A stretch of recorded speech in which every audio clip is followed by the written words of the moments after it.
Vamos ver qual a diferença da vinda do Senhor Jesus no arrebatamento e a sua manifestação em glória. É um fato real que o Senhor Jesus Cristo está voltando novamente. No entanto, muitas pessoas, mesmo os verdadeiros crentes, parecem mal acreditar nisso. Parece-lhe uma ideia sonhadora, visionária, mística, e não pode deixar de pensar que os entusiastas que a anunciam devem estar confundindo figura de linguagem com fatos sombrios.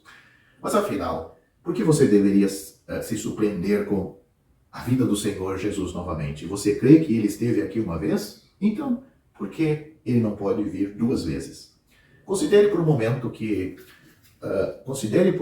o que aconteceu quando ele veio pela primeira vez. Ele foi rejeitado e sua vinda foi interrompida. Sua primeira vinda.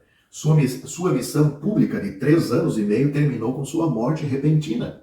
Mas sendo Deus manifestado em carne, ao morrer, ele operou a redenção para o seu povo. E ele se levantou novamente dentre os mortos. É provável que a história termine aí no que diz respeito a esta terra para ele? A expulsão do Criador do mundo pela criatura será a última palavra? Você pode acreditar nisto? De jeito nenhum. Os homens o desprezaram em sua humilhação. Ele certamente retornará em sua glória. Não nos resta, no entanto, considerar o que parece provável ou razoável. A doutrina do segundo advento é um dos temas mais comuns das Escrituras. O Antigo Testamento frequentemente se refere a ele. No Novo Testamento, a plena verdade disso é claramente, ela é revelada plenamente e claramente. Da grande massa de textos que podem ser citados, selecionamos um que seja singularmente explícito. Esse texto veio da boca de um anjo. Ele disse: varões galileus, por que estáis olhando para o céu? Esse mesmo Jesus que dentre vós foi elevado ao céu, virá do modo como o viste subir ao céu. Isso está em Atos capítulo 1, versículo 11. Esta mensagem tem quase o som de um documento legal. Os advogados escrevem uma declaração muito simples, de forma bastante longa, porque acham necessário proteger suas palavras de possíveis interpretações errôneas. Portanto, aqui há uma plenitude, quase uma redundância de expressão, especialmente projetada para frustrar qualquer tentativa de evitar ou mistificar este grande fato, ou seja, o Senhor Jesus vai voltar outra vez. É evidente neste versículo que o próprio Senhor Jesus está vindo exatamente como ele foi. Portanto, a pergunta é como ele foi? Pessoalmente. Então, pessoalmente ele virá. Ele foi realmente como um homem vivo? Não foi uma manifestação de espírito?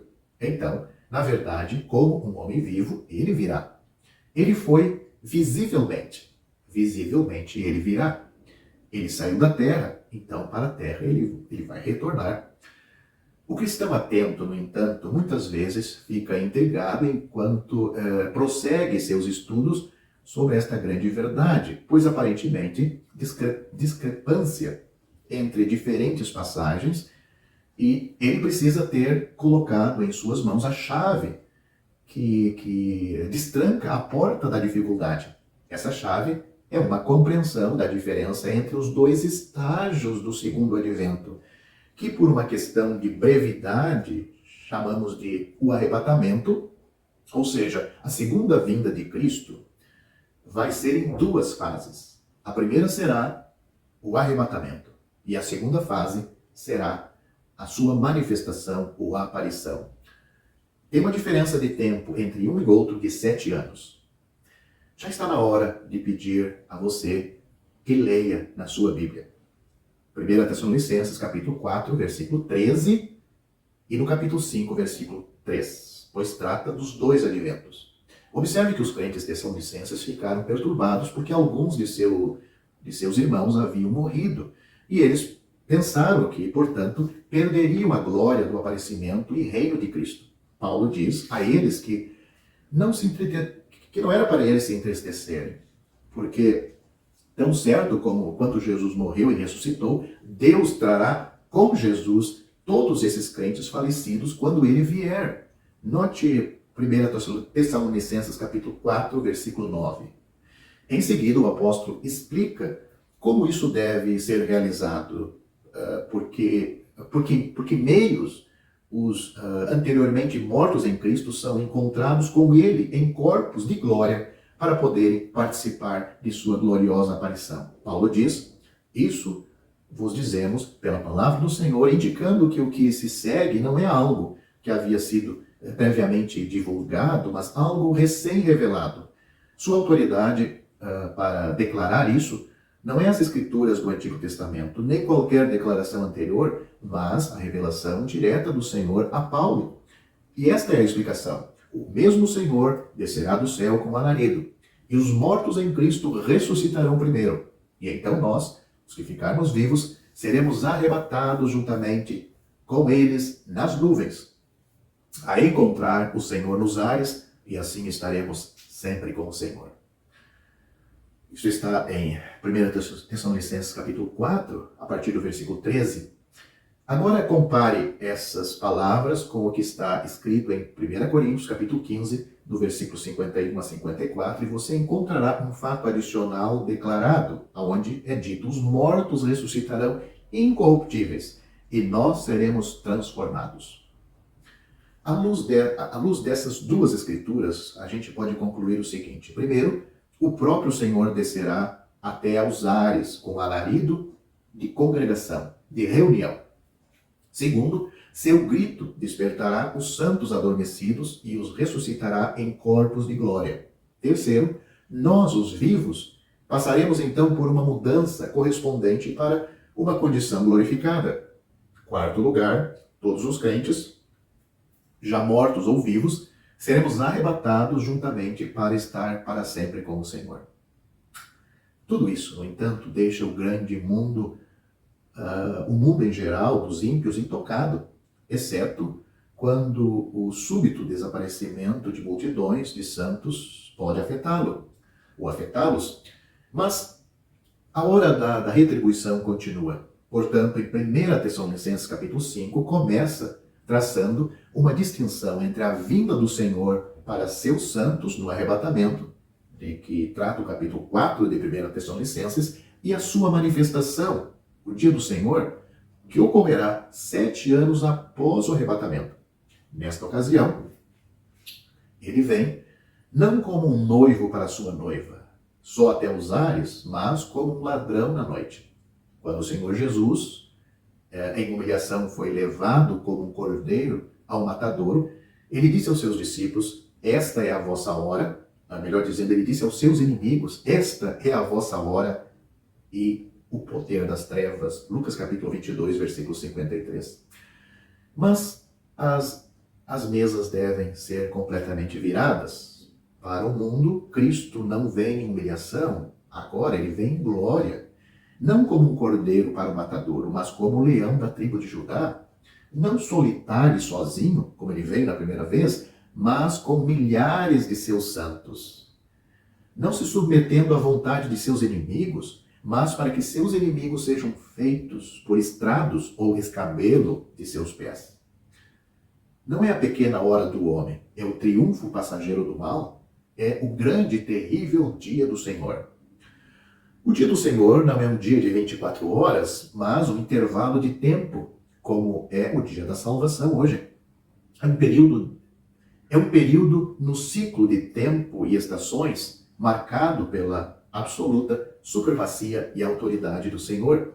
Começa com a sua manifestação pública nas nuvens do céu, sua aparição com seus santos. E é a essa aparição pública que os profetas do Antigo Testamento se referem com tanta frequência, sendo a consumação dos caminhos de Deus com Israel e a terra. Os profetas do Antigo Testamento, eles não profetizaram o arrebatamento. Eles falavam da manifestação, pois está ligado com a nação de Israel. Ela inaugura a manifestação de Cristo, depois, em glória, inaugura uma curta e afiada obra de julgamento para a qual a terra é purificada de suas escórias antes do resplendor da glória no reino milenar de Cristo. Antes que este público apareça, Certas coisas devem acontecer como predito nas Escrituras. O próprio Senhor Jesus predisse claramente certas coisas em Mateus capítulo 24, Marcos capítulo 13, Lucas capítulo 21. Novamente, 2 Tessalonicenses capítulo 2 nos mostra que antes que o dia de Cristo venha, o dia do Senhor, melhor dizendo, o dia do Senhor venha, deve haver primeiro uma apostasia e conectada com isto a revelação do homem do pecado, comumente chamado de anticristo. Nele o pecado encontrará sua expressão culminante. Ele será sua própria encarnação. Quando a iniquidade do homem se eleva, então Deus ferirá em seu auge, em sua plenitude. O Senhor Jesus, que uma vez julgou, ele foi julgado na cruz por nossa causa, será então seu executador e a mais antiga de todas as profecias dadas pelos lábios de um homem será cumprida. Eis que o Senhor vem com milhares de seus santos para executar juízo sobre todos os ímpios. Isso está em Judas. Judas só tem um capítulo, versículo 14 e 15, e quem profetizou isto foi Enoque, que foi arrebatado para o céu vivo. Estes santos que vêm com Cristo em glória, quando ele vem em glória, já teriam sido transformados, de acordo com 1 Coríntios capítulo 15, que já citamos neste vídeo, e arrebatados, de acordo com 1 Tessalonicenses capítulo 4, que nós também já fizemos referência. Portanto, eles estão com Cristo em uma condição glorificada, e quando os céus se abrirem para revelar Cristo no fogo flamejante do julgamento, eles, os crentes, estão com Cristo, e Cristo será glorificado nos seus santos. Isso está em 2 Tessalonicenses, capítulo 1, versículos 7 a 10. Enquanto isso, nosso dever é servir ao Deus vivo e verdadeiro e esperar do céu a seu Filho. 1 Tessalonicenses, capítulo 1, versículos 9 e 10.